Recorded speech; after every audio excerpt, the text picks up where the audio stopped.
1 ounce bar would be equal to 15 ounces of silver.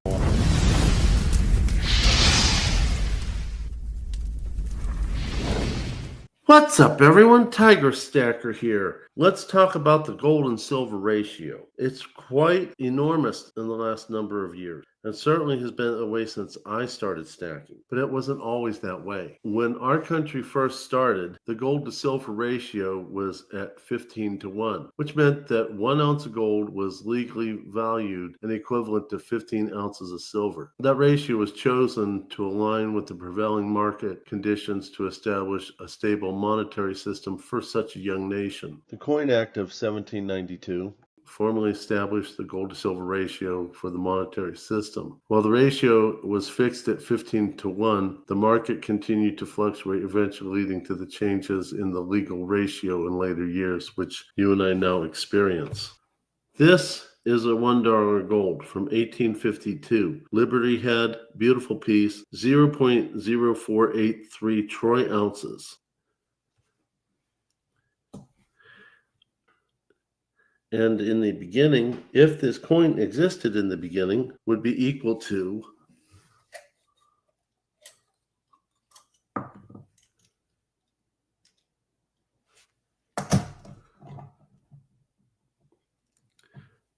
$15 ounces of silver. Now, I'm not going to sit here and do the painstaking math that exists.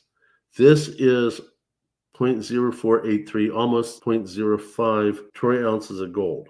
Each one of these silver dollars is 0.77 troy ounces of silver. You do the math, so that's basically what it boiled down to in the beginning. But for those of you who aren't mathematicians, let's make it a little more simple.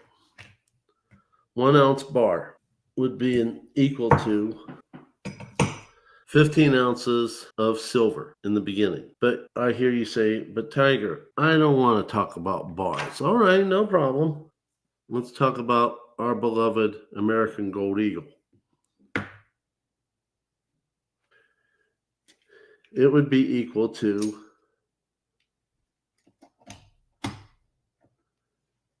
15 ounces of American Silver Eagles, just to make it a little simpler for those of you who don't like to do math. But that's not how our country maintained through the years. Article 1, Section 10 of the U.S. Constitution states, no state will produce anything but gold and silver coined for the payment of debt. Our forefathers did not trust paper money. They saw the corruption in it already, and they established what our currency would be in this country, which we did not maintain. As you know, there was a push throughout the years for bankers to take over, including President Andrew Jackson going after the bankers, including our first taxes starting because of President Lincoln to support the war effort, including President Ulysses S. Grant wanting to get rid of gold and silver as our currency and move towards paper currency. And if you notice, the gold and silver ratio maintained at 15 to 1 for the longest time until about the early 1880s, maybe a little bit before that in the 1860s, which would have been about Ulysses S. Grant's time.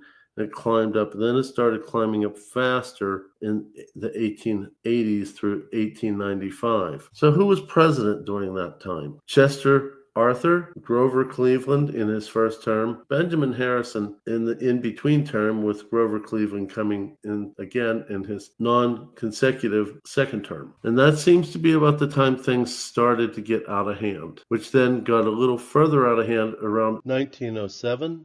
When our country recognized that a lot of the paper currency was being made by multiple different sources, and the citizens asked for federal control, which I think probably was a crisis that was allowed to get out of hand. Then we had a temporary improvement, which then got worse. Temporary improvement, I think, was the beginning of the Federal Reserve, because they moved the $1 paper to gold dollar to 2.5, which improved the purchasing power only temporarily, and then it worsened, which you can see in the Fred, the purchasing power of the US dollar over time. This initial drop was when the $1 was then switched to 2.5 paper dollars for one gold dollar. which had dropped the value, and then they started making corrections. So then now you can see that there has been a serious increase in the amount of gold to silver ratio, which was originally being combated against initially to try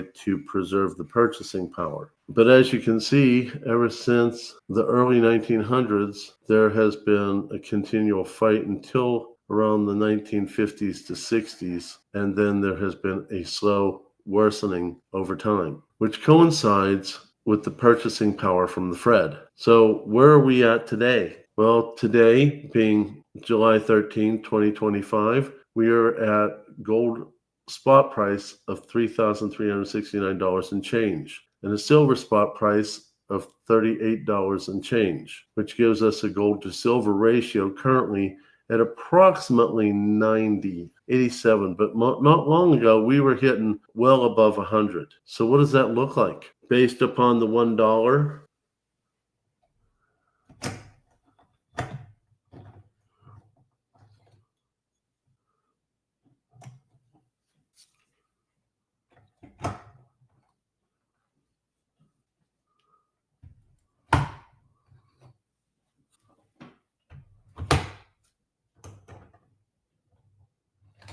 this is a ratio of 100 silver to 1, based upon the old currency, basically 0.05 troy ounces of gold to 0.77 per coin troy ounces of silver. So those of you who want to see it in more realistic terms,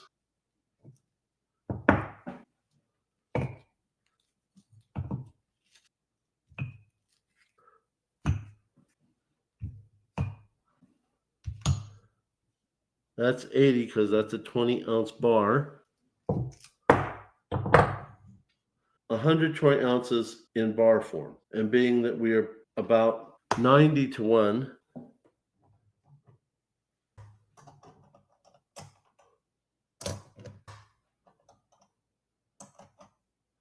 that's that much in the original coinage, or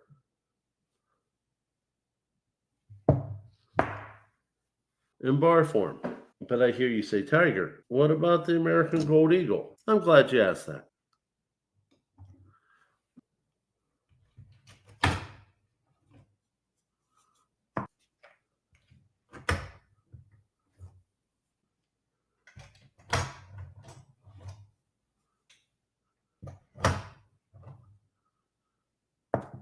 And there you have it, 100 ounces American Silver Eagle to 1 Gold Eagle. But we're now at approximately 90 to 1. And there you have it. Those of you who love to play the gold to silver ratio, you're waiting for the time when we're going to drop again. And that may happen, but it may take a very long time. You've heard me talk about my personal SHTF when I got sepsis. And because silver is much more volatile than gold, when I hit SHTF, I prefer to sell my silver if I have to make ends meet when I was not able to work, because I run a better chance of buying it back because of the silver volatility. If I had to sell my gold, there's very little volatility and it's continuing to either raise or plateau. I don't think we're ever going to see a situation where we're going to be dropping down under 3,000, except for maybe a fluke once in a blue moon, if at all. I believe that we're going to see a climb, although some people think we're going to drop to under 3,000 and go back up again, at which time you'll have a dip, so buy the dip.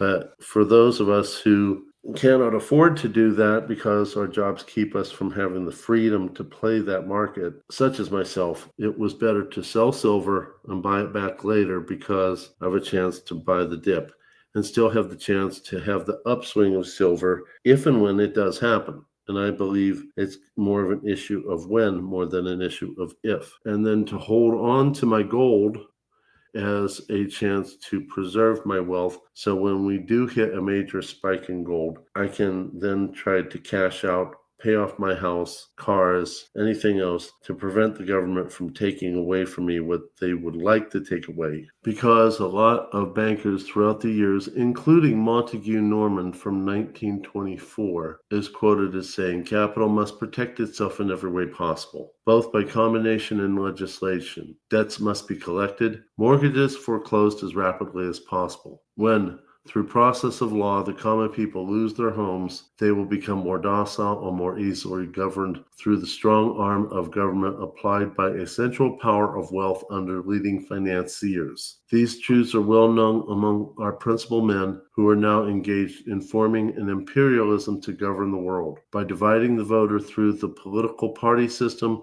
we can get them to expand their energies in fighting for questions of no importance. It is thus by discreet action we can secure ourselves that which we have so well planned and so successfully accomplished.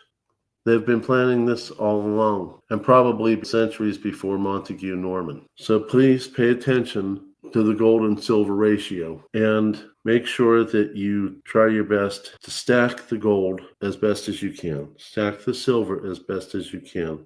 And please understand that this is not a race against each other. We are all in this together. We need each other.